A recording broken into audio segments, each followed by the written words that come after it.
अपने जिस मकसद रास्ते पैदा किया है, इंसानों को पैदा किया, जिन्नां को पैदा किया, मौला मकसद किए इलाज या फरमाया मैं अपनी इबादत रास्ते करना।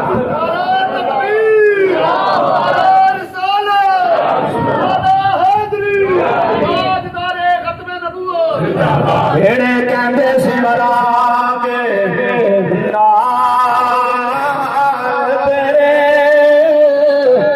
अज मापे की कोशिश होती है मेरे धिया पुत्रा का कुछ बन जाए,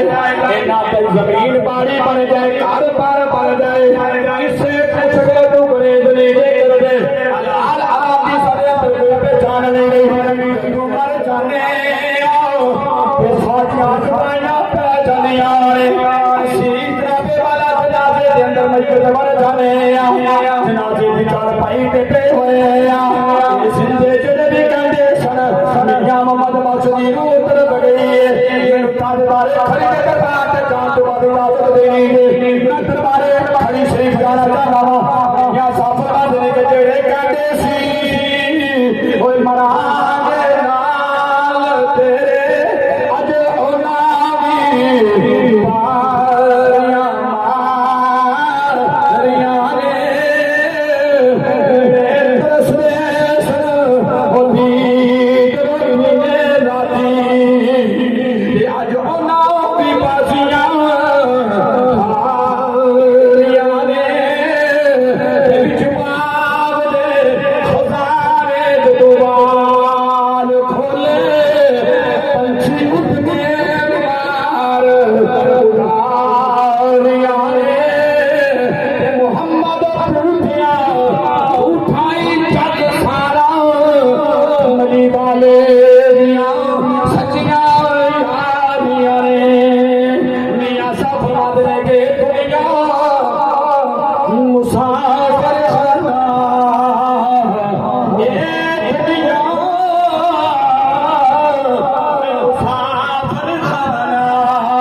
मियां साहब ने कमाल कर छड़िया